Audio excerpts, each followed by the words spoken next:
ഓം ശ്രീ മാത്രേ നമ. നമസ്തേ. Sridevi astrological consultancy ചാനലിലേക്ക് ഏവർക്കും സ്വാഗതം. പ്രിയപ്പെട്ടവരെ, ഇതുവരെ ഈ ചാനൽ കണ്ടിട്ടുള്ളവർ ഇനിയും കാണാനുള്ളവരാരെങ്കിലും ഉണ്ടെങ്കിൽ എൻ്റെ ചാനലിനെ കാണുന്നതോടൊപ്പം ലൈക്ക് ചെയ്യുകയും സബ്സ്ക്രൈബ് ചെയ്യുകയും ചെയ്യുക. നിങ്ങളുടെ വിലയേറിയ നിർദ്ദേശങ്ങൾ രേഖപ്പെടുത്തുകയും ചെയ്താൽ നവരാത്രിയൊക്കെ അടുക്കുമ്പോൾ നമുക്ക് ചാനലിലേക്കുള്ള വീഡിയോകളും ഓഡിയോകളുമൊക്കെ എത്രമാത്രം നിങ്ങൾക്ക് ഓരോരുത്തരുടെയും ഇഷ്ടത്തിനനുസരിച്ച് ചെയ്യുവാൻ കൂടി വേണ്ടിയിട്ടാണ്. അപ്പോൾ നിങ്ങൾ വിലയേറിയ അഭിപ്രായങ്ങൾ ചാനലിൽ തന്നെ, അതായത് യൂട്യൂബിൽ തന്നെ രേഖപ്പെടുത്തുമെന്ന് വിചാരിക്കുന്നു. തീർച്ചയായിട്ടും ലൈക്ക് ചെയ്യാത്തവർ ലൈക്ക് ചെയ്യുക, ആ ബെൽ ബട്ടൺ കൂടി ഒന്ന് അമർത്തുക. എല്ലാവർക്കും ചാനലിലേക്ക് ഒരിക്കൽ കൂടി സ്വാഗതം. ഇന്ന് ഞാൻ ഇവിടെ പറയുവാൻ പോകുന്നത് 25/9/2024, അതായത് 1200 കൊല്ലവർഷം 1200 കന്നി 9-ാം തീയതി നമ്മൾ 27 നക്ഷത്രക്കാർക്കും, അതായത് 12 രാശിക്കാർക്കും എങ്ങനെ ആയിരിക്കും, എന്തെല്ലാം പ്രാർത്ഥനകളാണ് ചെയ്യേണ്ടത്, എന്തെല്ലാം ഗുണഫലങ്ങൾ ഉണ്ടാകും, തടസ്സങ്ങൾ എന്തെങ്കിലും ഉണ്ടാകുമോ, ഇതൊക്കെ അറിയുന്നതിനായി നമുക്കൊന്ന് ശ്രമിക്കാം. കന്നിമാസം 9-ാം തീയതി ബുധനാഴ്ചയാണ്, തിരുവാതിര നക്ഷത്രമാണ്, കൃഷ്ണപക്ഷ അഷ്ടമി തിഥിയാണ്. അതേ ദിവസം ഉദയം വരുന്നത് 6:17 AM-നും സൂര്യാസ്തമനം വരുന്നത് 6:16 PM-നും ആകുന്നു.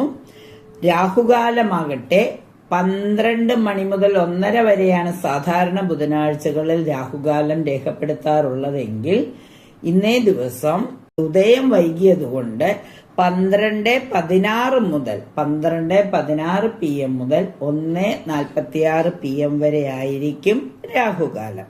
അതുപോലെ ഗുളികകാലം 10:47 മുതൽ 10:47 AM മുതൽ 12:16 PM വരെയും, യമകണ്ഠകാലം 7:47 AM മുതൽ 9:17 AM വരെയും ആയിരിക്കും. വൃശ്ചിക രാശിക്കാർക്ക് ഇതേ ദിവസം ചന്ദ്രാഷ്ടമം ആയിരിക്കും. ഇനി നമുക്ക് 27 നക്ഷത്രക്കാരുടെയും, അതായത് 12 രാശികളുടെയും രാശി ഫലം എന്തെന്ന് നമുക്കൊന്ന് നോക്കാം. മേടൻ രാശി എന്ന് പറയുമ്പോൾ അശ്വതി, ഭരണി, കാർത്തിക, ആദ്യപാദം അങ്ങനെയുള്ളവർക്ക് സൂര്യൻ 6-ാം ഭാവത്തിൽ നിൽക്കുന്നു. സൂര്യൻ 6-ാം ഭാവത്തിൽ നിൽക്കുന്നതിനാൽ നമുക്കറിയാം 6-ലെ സൂര്യനും 6-ൽ പിന്നെ ബുധനും നിൽപ്പുണ്ട്, കേതുവും നിൽപ്പുണ്ട്. 6-ാം ഭാവത്തിൽ നീചഗ്രഹങ്ങൾ നിന്നാൽ നല്ല ഫലവും ശുഭഗ്രഹങ്ങൾക്ക് അല്പം ഫലപ്രാപ്തി കുറവും ഉണ്ടാവും. ആയതുകൊണ്ട് ബുധൻ ഉച്ചസ്ഥനാണെങ്കിൽ പോലും പൂർണ്ണഫലം ഉണ്ടാവില്ല. എന്നിരുന്നാൽ തന്നെയും സൂര്യന്റെയും കേതുവിന്റെയും അനുഗ്രഹം, അതായത് സൂര്യഭഗവാന്റെ അനുഗ്രഹം ഉണ്ടാവും. വിഘ്നേശ്വരനായ വിഘ്നേശ്വരൻ എല്ലാ തടസ്സങ്ങളും മാറ്റിത്തരും. മാത്രവുമല്ല, ബുധന് അല്പം സൂര്യനോടൊപ്പം നിൽക്കുന്നുകൊണ്ട് സ്വല്പം മൗഢ്യമുണ്ടെങ്കിലും കാര്യങ്ങളെല്ലാം ശുഭമായ രീതിയിൽ നടക്കും. വീടോ പറമ്പോ വാങ്ങണമെന്നെന്തെങ്കിലും ആഗ്രഹമുണ്ടെങ്കിൽ അതിനു വേണ്ടിയിട്ടുള്ള ശ്രമം നടത്താൻ പറ്റിയ സമയമാണ്. 2-ാം ഭാവത്തിൽ നിൽക്കുന്ന വ്യാഴം അനുകൂലമായ മാർഗം തെളിച്ചു തരും. 3-ാം ഭാവത്തിൽ ചന്ദ്രനും ചൊവ്വയും നിൽക്കുന്നത് കൊണ്ട് അല്പം ചൊവ്വ നിൽക്കുന്നത് ശത്രുക്ഷേത്രത്തിലാണെങ്കിലും 3-ാം ഭാവം എന്ന് പറയുന്നത് മേടൻ രാശിയുടെ രാശിയാധിപനും കൂടി ആയതുകൊണ്ട് സുബ്രഹ്മണ്യ സ്വാമിയെ പ്രാർത്ഥിക്കുന്നതുകൊണ്ട് ഈ രാശിക്കാർക്ക് കൂടുതൽ ഗുണഫലങ്ങൾ ഉണ്ടാകും. ചന്ദ്രൻ, അതായത് 4-ാം ഭാവാധിപൻ 3-ാം ഭാവത്തിൽ നിൽക്കുന്നതിന് സഹോദരങ്ങളോ സുഹൃത്തുക്കളോ വഴി വീട് വാങ്ങാനുള്ള ഒരു വഴി വന്നു ചേരും. പക്ഷെ വളരെ ആലോചിച്ചിട്ട് വേണം ആ തീരുമാനങ്ങൾ ഉണ്ടാവുവാൻ. കാരണം 4-ാം ഭാവാധിപൻ ഇപ്പോൾ നിൽക്കാൻ പോകുന്നത് 3-ാം ഭാവത്തിലാണ്. അത് 3-ാം ഭാവത്തിൽ നിൽക്കുന്ന ചൊവ്വയോടൊപ്പമാണ്. അപ്പോൾ ഒന്ന് ശ്രദ്ധിക്കുക.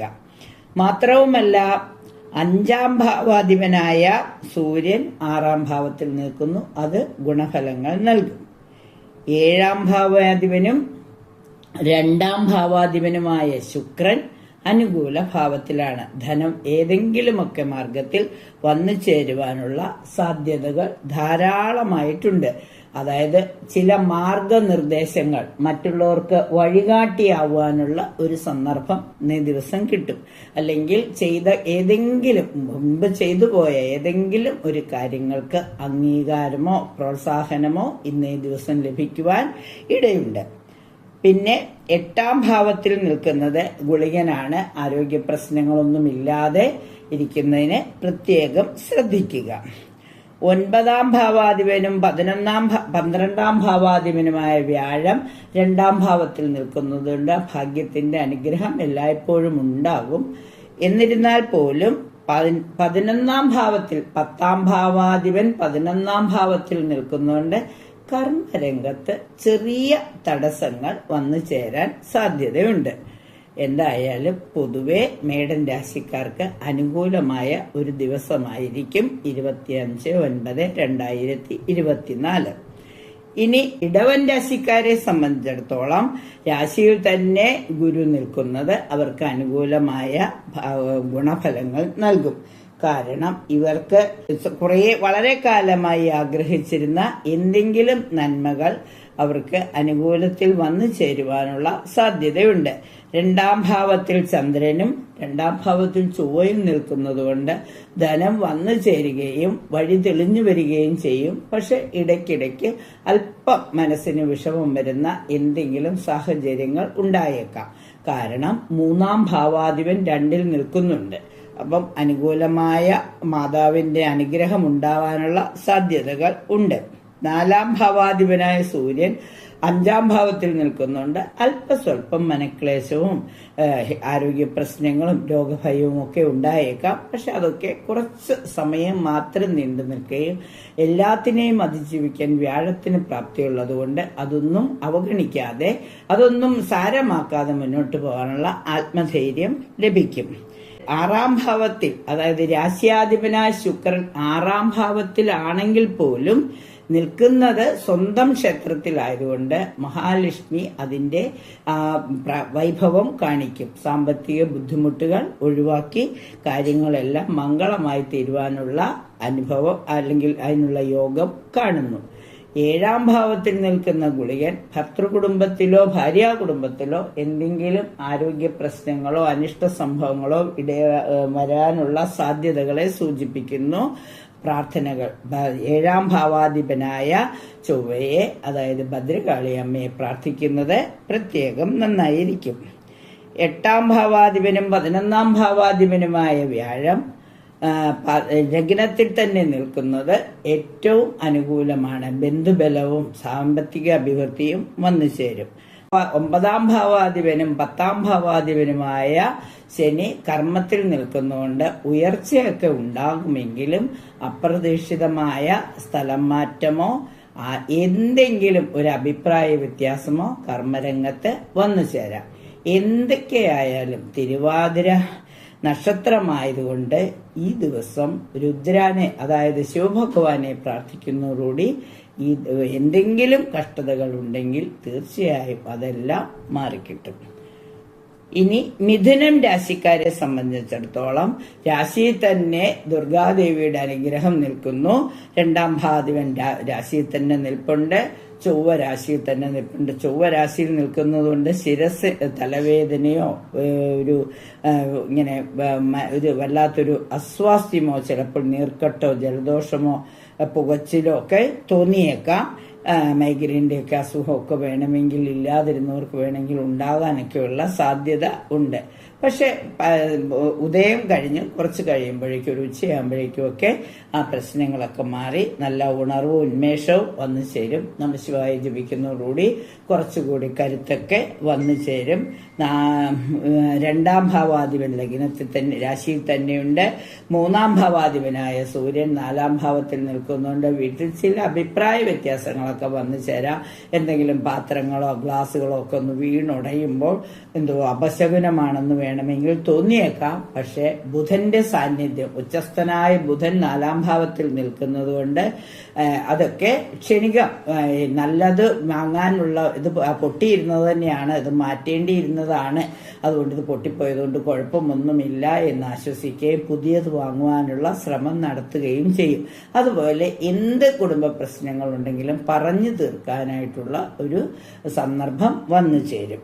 5-ാം ഭാവത്തിൽ ശുക്രൻ നിൽക്കുന്നതുകൊണ്ട് പെൺകുട്ടികളെ കൊണ്ട് കൂടുതൽ കുടുംബത്തിൽ ഐശ്വര്യം വന്നു ചേരുവാനുള്ള യോഗമുണ്ട്. വന്നു കയറിയ പെൺകുട്ടികളാണെങ്കിലും വീട്ടിലുള്ള കുട്ടികളാണെങ്കിലും കലാരംഗത്തോ കായിക രംഗത്തോ ഒക്കെ എന്തെങ്കിലും നല്ല പ്രവർത്തനങ്ങൾ കാഴ്ചവെക്കുകയും ആൺകുട്ടികൾക്ക് അവർ മാതൃകയായി തീരുകയും ചെയ്യും. 6-ാം ഭാവത്തിൽ നിൽക്കുന്നത് ഗുളികനാണ്. അത് വലിയ ദോഷമൊന്നും ചെയ്യില്ല. 7-ഉം 10ഉം ഭാവത്തിൽ നിൽക്കുന്നത് വ്യാഴമാണ്. ആ വ്യാഴം അനുകൂല രാശിയിൽ നിൽക്കുന്നതുകൊണ്ട് നല്ല ഫലങ്ങൾ പ്രതീക്ഷിക്കാം. 12-ലാണെങ്കിൽ പോലും മറ്റ് കാര്യങ്ങൾ വെച്ച് നോക്കുമ്പോൾ വരവിനേക്കാൾ ചെലവ് കൂടുതൽ ഉണ്ടെങ്കിൽ പോലും ശുക്രൻ 5-ാം ഭാവത്തിൽ നിൽക്കുന്നതും അതുപോലെ ബുധൻ 4-ാം ഭാവത്തിൽ നിൽക്കുന്നതുമൊക്കെ നന്മകൾ പ്രദാനം ചെയ്യും. അതായത് കർമ്മരംഗത്ത് 9-ാം ഭാവത്തിൽ ശനിയും 10-ാം ഭാവത്തിൽ സർപ്പം, 10-ലെ സർപ്പം എന്തെങ്കിലും ജോലി സംബന്ധമായ എന്തെങ്കിലും ശുഭവാർത്തകൾ നൽകും. അനുകൂല സ്ഥലത്തേക്ക് സ്ഥലം മാറ്റം വരാനുള്ള ഓർഡറൊക്കെ വന്നതായി നമുക്ക് അറിയിപ്പുകൾ കിട്ടുവാൻ ഇടയുണ്ട്. 12-ലാണ് വ്യാഴം എന്നുള്ളതുകൊണ്ട് വരവിനേക്കാൾ ചിലവ് അല്പം ഏറിയിരിക്കും. അതുകൊണ്ട് തീർച്ചയായിട്ടും രുദ്രനെ പ്രാർത്ഥിക്കുന്നത്, ശിവഭഗവാനെ പ്രാർത്ഥിക്കുന്നത് കൂടുതൽ ഫലം ചെയ്യും. കർക്കിടക രാശിക്കാരെ സംബന്ധിച്ചിടത്തോളം കർക്കിടകൻ രാശിക്കാരുടെ രാശിയാധിപനായ ചന്ദ്രൻ 12-ാം ഭാവത്തിലാണ് നിൽക്കുന്നത്. അത് അല്പം മനപ്രയാസത്തിന് കാരണമാകും. ചന്ദ്രൻ 12 നിൽക്കുമ്പോൾ അനാവശ്യ ഭയങ്ങൾ വന്നു ചേരാം. എന്തെങ്കിലും അമ്മയ്ക്ക് എന്തെങ്കിലും അസുഖങ്ങൾ, മാതാവിന് അല്ലെങ്കിൽ മാതൃതുല്യരായവർക്ക് എന്തെങ്കിലും പെട്ടെന്ന് അസുഖം വരാനുള്ള സാധ്യതയുണ്ട്. പ്രത്യേകം പ്രാർത്ഥനകൾ ദുർഗാദേവിയെ പ്രാർത്ഥിക്കുന്നത്, ചന്ദ്രമായി പ്രാർത്ഥിക്കുന്നത് നല്ലതായിരിക്കും. 2-ാം ഭാവത്തിൽ നിൽക്കുന്ന സൂര്യൻ 3-ാം ഭാവത്തിൽ നിൽക്കുന്നതുകൊണ്ട് 3-ലെ സൂര്യന് 3-ലെ കേതു ഒക്കെ നല്ലതാണ്. ബുധൻ 3-ാം ഭാവത്തിൽ നിൽക്കുന്നതുകൊണ്ട് കുറച്ച് മനസ്സിന് ഒരു ചാഞ്ചാട്ടം, സഹോദര സ്ഥാനത്ത് നിന്നുള്ള അവരുടെ ഒരു അപ്രിയം, നമ്മൾ ചെയ്തത് ശരിയായില്ല, മാതാവിന്റെ കാര്യത്തിൽ വേണ്ടത്ര ശ്രദ്ധ കൊടുത്തിരുന്നില്ല എന്നുള്ള ആരോപണങ്ങളൊക്കെ വന്നേക്കാം. എന്നിരുന്നാലും അതൊന്നും വകവയ്ക്കാതെ അമ്മയുടെ കാര്യത്തിൽ കൂടുതൽ ശ്രദ്ധ കാണിക്കേണ്ടത് ആവശ്യമാണ്. ഇനിയും ശുക്രൻ നിൽക്കുന്നത് 4-ാം ഭാവത്തിലായതുകൊണ്ട് കുടുംബത്തിൽ അശുഭങ്ങളായ ഒന്നും സംഭവിക്കാതിരിക്കാൻ മഹാലക്ഷ്മിയുടെ അനുഗ്രഹം എല്ലായ്പ്പോഴും ഉണ്ടാവും. സന്താനങ്ങൾക്ക് അസ്വസ്ഥതകളോ വയറിന് അസുഖമോ ഒന്നും വരാതിരിക്കാൻ പ്രത്യേകം പ്രാർത്ഥനകൾ ചെയ്യുക. 7-ാം ഭാവാധിപൻ 8-ൽ നിൽക്കുന്നതുകൊണ്ട് ബന്ധുക്കളുടെ ഗുണങ്ങളൊക്കെ പ്രതീക്ഷിക്കാം. 9-ൽ സർപ്പം നിൽക്കുന്നുണ്ട്, നാഗദേവതകളുടെ അനുഗ്രഹങ്ങൾ ഉണ്ടാവും. 10-ലും 11-ലുമായി അനുകൂലമായി 10-ാം ഭാവാധിപൻ 12-ലാണ്. അതും അല്പം അശുഭമൊക്കെ ആണെങ്കിൽ പോലും 11-ൽ നിൽക്കുന്ന വ്യാഴം എല്ലാ ഗുണഫലങ്ങളും നൽകും. കർക്കിടകം രാശി കഴിഞ്ഞാൽ ചിങ്ങൻ രാശിക്കാരെ സംബന്ധിച്ചിടത്തോളം ചിങ്ങൻ രാശിക്കാരുടെ രാശിനാഥൻ 2-ാം ഭാവത്തിൽ നിൽക്കുന്നതുകൊണ്ട് സാമ്പത്തികവും 2-ൽ കേതുവൊക്കെ ഉള്ളതുകൊണ്ട് വാക്കുകളൊക്കെ വളരെ സൂക്ഷിച്ച് പ്രയോഗിക്കുന്നത് നന്നായിരിക്കും. പറയാത്തത് പറഞ്ഞു, ചെയ്യാത്തത് ചെയ്തു എന്നൊക്കെ പറയും. സാമ്പത്തികത്തിന് ചില ഞെരുക്കങ്ങളൊക്കെ അനുഭവിക്കാം. പൈസ കിട്ടുന്നത് പാഴായി പോകുന്നതിനൊക്കെയുള്ള ഒരു സാഹചര്യം ഉണ്ടായേക്കാം. 3-ാം ഭാവത്തിൽ ശുക്രൻ നിൽക്കുന്നുണ്ട്. സഹോദരങ്ങൾ പോലും ചിലപ്പോൾ അഭിപ്രായ വ്യത്യാസങ്ങൾ, സുഹൃത്തുക്കളോ സഹോദരങ്ങളൊക്കെ അഭിപ്രായ വ്യത്യാസം വേണമെങ്കിൽ പ്രകടിപ്പിച്ചേക്കാം. 4-ാം ഭാവത്തിൽ ഗുളികൻ നിൽക്കുന്നത് കൊണ്ട് കുടുംബത്തിൽ ഒരു സ്വസ്ഥതക്കുറവും അഭിപ്രായ ഭിന്നതയും ഒക്കെ വരാം. എന്നിരുന്നാൽ പോലും 5-ാം ഭാവാധിപനും 8-ാം ഭാവാധിപനുമായ വ്യാഴം നിൽക്കുന്നത് 10-ൽ കർമ്മസ്ഥാനത്തായതുകൊണ്ട് ദൈവാധീനം ഇവർക്കുണ്ടാകും. അല്പം വിവിധ ഇങ്ങനെ 10-ലെ വ്യാഴം കുറച്ച് ചുറ്റലുകളൊക്കെ വരുത്തിയാൽ പോലും ആവശ്യമായ സന്ദർഭത്തിൽ ആരെങ്കിലും സഹായത്തിന് എത്തുക തന്നെ ചെയ്യും. 9-ാം ഭാവാധിപനായ ചൊവ്വ 11-ൽ നിൽപ്പുണ്ട്. 11-ൽ ദുർഗാദേവിയും നിൽക്കുന്നതുകൊണ്ട് അനുഗ്രഹങ്ങൾ ധാരാളമായി ഉണ്ടാവും. ദുർഗയുടെയും ഭദ്രയുടെയും ചോറ്റാനിക്കര പോലെയുള്ള ദുർഗയും ഭദ്രയുമുള്ള ക്ഷേത്രങ്ങളിൽ ദർശനം നടത്തി പ്രാർത്ഥിക്കുന്നത് കൂടുതൽ ഗുണം നൽകും. നമഃശിവായ ജപിക്കുന്നതും ഒരുപാട് നല്ല ഫലങ്ങൾ നൽകും. തീർച്ചയായും ചിങ്ങൻ രാശിക്കാരെ സംബന്ധിച്ചിടത്തോളം ശിവഭഗവാനെ പ്രാർത്ഥിക്കുന്നത്, സൂര്യഭഗവാനെ പ്രാർത്ഥിക്കുന്നത് വന്നു ചേരാവുന്ന എല്ലാ കഷ്ടതകളും മാറ്റുന്നതിന് സഹായകമാകും. കന്നിരാശിക്കാരെ സംബന്ധിച്ചിടത്തോളം അവരുടെ രാശിയാധിപൻ രാശിയിൽ തന്നെ വന്നു ഉച്ചസ്ഥനായി വന്നു എന്നുള്ളത് ഏറ്റവും നല്ല ശുഭത്വമുള്ള കാര്യമാണ്. മൂകാംബിക ദേവിയുടെ അനുഗ്രഹം ഇവർക്ക് ധാരാളമായിട്ടുണ്ടാകും. അന്നേ ദിവസം പ്രത്യേകിച്ച് പുതിയ നവരാത്രിയൊക്കെ അടുക്കുന്ന കാലമായതുകൊണ്ട് അതിനു വേണ്ടിയിട്ട് എന്തെങ്കിലും പ്രാർത്ഥനകൾ ചെയ്യുകയോ അതിനു വേണ്ടിയിട്ട് എന്തെങ്കിലും കലാപരമായി എന്തെങ്കിലും ചെയ്യുവാൻ ആഗ്രഹിക്കുന്നുണ്ടെങ്കിൽ അതിനൊക്കെ ചിലപ്പോൾ അവസരം ലഭിച്ചേക്കാം. 2 ശുക്രൻ നിൽക്കുന്നതും ഒരു ശുഭസൂചന തന്നെയാണ്. സഹോദരങ്ങളുമായി അഭിപ്രായ വ്യത്യാസങ്ങൾ ഉണ്ടാവാതിരിക്കാൻ ശ്രദ്ധിക്കുക. 4ഉം 7ഉം ഭാവാധിപനായ വ്യാഴം 9 ഇഷ്ടസ്ഥാനത്ത്, ഭാഗ്യസ്ഥാനത്ത്, ദൈവാധീന സ്ഥാനത്ത് നിൽക്കുന്നുണ്ട്. ഏറെക്കുറെ കാര്യങ്ങളൊക്കെ അനുകൂലമായി വരാനുള്ള സാധ്യതകളുണ്ട്. 5ാം ഭാവാധിപൻ 6ൽ നിൽക്കുന്നു. 6ലെ ശനി ഗുണഫലങ്ങളെ നൽകുകയുള്ളൂ. അപ്പൊ എന്തെങ്കിലും കഷ്ടതകളൊക്കെ ഉണ്ടെങ്കിൽ അത് മാറുവാനുള്ള സമയമായി. 7ാം ഭാവത്തിൽ നിൽക്കുന്ന സർപ്പദേവതകൾ അല്പസ്വല്പം ആരോഗ്യ പ്രശ്നങ്ങൾ വരുത്തുമെങ്കിലും അതൊന്നും കഠിനമായി മാറാതിരിക്കാൻ 9ൽ നിൽക്കുന്ന വ്യാഴത്തിന്റെ അനുകൂലമായ ഭാവമുണ്ടാകും. ശിവഭഗവാനെ നന്നായി പ്രാർത്ഥിക്കുന്നത് എല്ലാ തരത്തിലുള്ള കഷ്ടതകളും മാറുന്നതിനും എല്ലാ അനുഗ്രഹങ്ങളും പൂർണ്ണമായി ലഭിക്കുന്നതിനും സഹായകമാകും. തുലാരാശിക്കാരെ സംബന്ധിച്ചിടത്തോളം രാശിയാധിപൻ രാശിയിൽ തന്നെ നിൽക്കുന്നു എന്നുള്ളത് ഏറ്റവും ശ്രേഷ്ഠമായ കാര്യമാണ്. മാത്രവുമല്ല 2ല് ഗുളികൻ നിൽക്കും. വാക്കുകൾ ഒന്ന് സൂക്ഷിച്ച് പെരുമാറുന്നത് നന്നായിരിക്കും. ധനനഷ്ടവും വാഗ്നഷ്ടവും, ചിലപ്പോൾ പറയാത്തത് പറഞ്ഞു എന്നും കൊടുക്കാമെന്ന് പറഞ്ഞിട്ടത് കൊടുത്തില്ല എന്നൊക്കെ പറഞ്ഞ് പരാതികളൊക്കെ വരാനുള്ള സാധ്യതകളുണ്ട്. പ്രത്യേകം ശ്രദ്ധിക്കുക. നമ്മൾ ഉദ്ദേശിച്ച അർത്ഥത്തിലായിരിക്കില്ല നമ്മൾ പറഞ്ഞ വാക്കുകളെ മറ്റുള്ളവർ കരുതുക. അതുകൊണ്ട് വാക്കുകൾ സൂക്ഷിച്ചുപയോഗിക്കുക. 5ാം ഭാവത്തിൽ നിന്ന് 4ാം ഭാവാധിപൻ 5ൽ നിൽക്കുന്നുണ്ട്. മനസ്സിന് ചെറിയ ചെറിയ പ്രശ്നങ്ങൾ വരാം. നമ്മളുടെ തെറ്റ് ചെയ്യാതെ തെറ്റ് ചെയ്തു എന്ന് ആരോപിക്കപ്പെടുന്നത് തന്നെ ഏറ്റവും വലിയൊരു മനപ്രയാസം തന്നെയാണ്. അപ്പൊ അതൊക്കെ ഒഴിവാകുന്നതിന് രാശിനാഥയായ മഹാലക്ഷ്മിയെ പ്രാർത്ഥിക്കുമ്പോൾ എല്ലാ അനുഗ്രഹങ്ങളും ഉണ്ടാകും.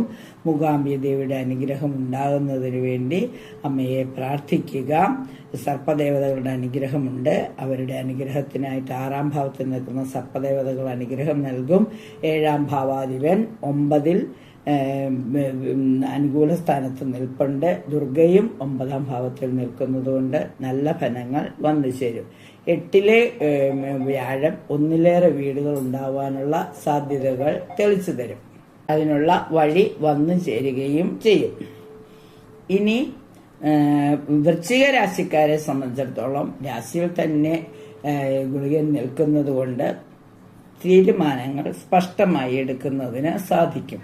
മാത്രവുമല്ല തീരുമാനങ്ങൾ നല്ല രീതിയിൽ വരികയും വ്യാഴം 2ാം ഭാവാധിപനും 5ാം ഭാവാധിപനായ വ്യാഴം മാർഗസ്ഥാനത്ത് നിൽക്കുന്നുണ്ട്. അനുകൂലമായ ഗുണഫലങ്ങൾ പ്രതീക്ഷിക്കാം. എടുക്കുന്ന തീരുമാനങ്ങളിൽ ഉറച്ചു നിൽക്കുന്നതിനും ആരോഗ്യ പ്രശ്നങ്ങൾ വരാതിരിക്കുന്നതിനും 8ലെ ചൊവ്വയും സഹായിക്കും. ചന്ദ്രാഷ്ടമമുള്ളതുകൊണ്ട് മാതാവിന്റെ അപ്രിയം വരാതിരിക്കാൻ പ്രത്യേക പ്രാർത്ഥനകൾ നടത്തുന്നത് നന്നായിരിക്കും.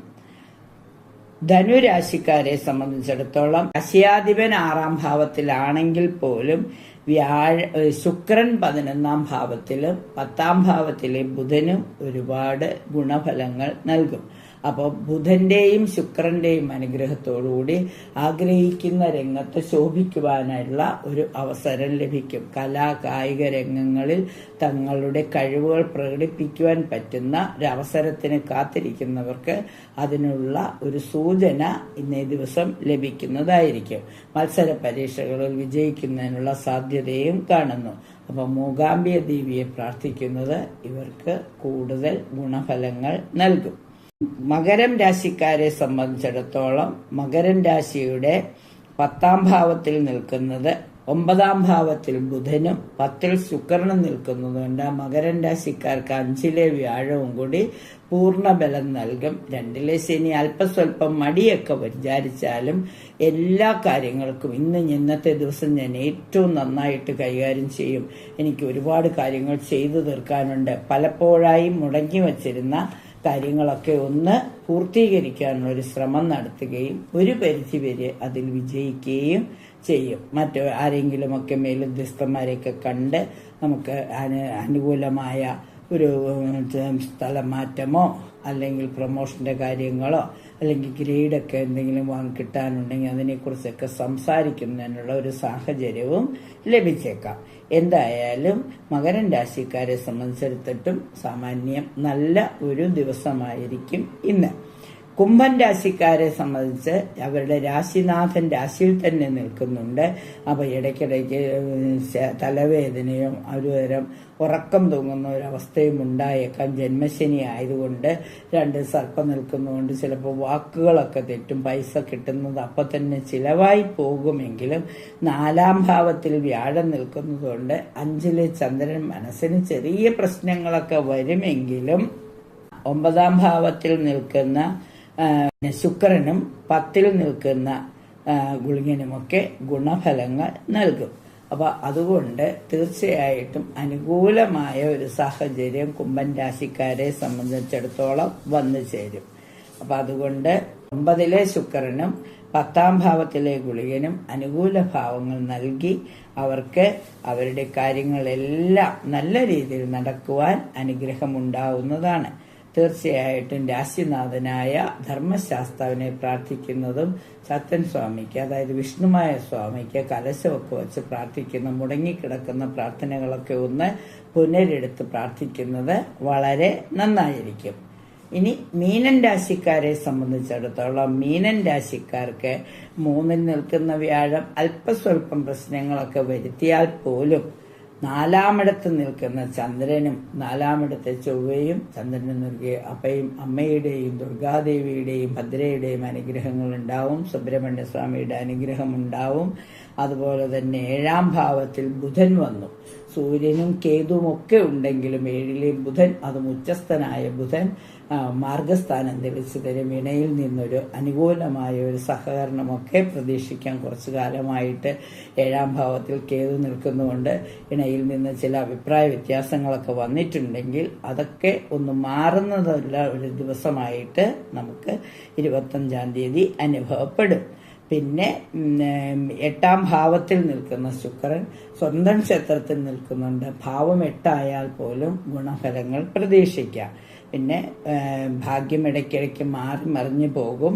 12 നിൽക്കുന്ന ശനി കുറച്ച് 7ര ശനിയുടെ ആ ഒരു സൂചനയൊക്കെ നൽകുമെങ്കിൽ പോലും പൊതുവെ 25/9/2024 അതായത് കന്നി 9ാം തീയതി ബുധനാഴ്ച മഹാദേവനെ പ്രാർത്ഥിക്കുന്നത് എല്ലാവർക്കും ഗുണഫലങ്ങൾ നൽകും.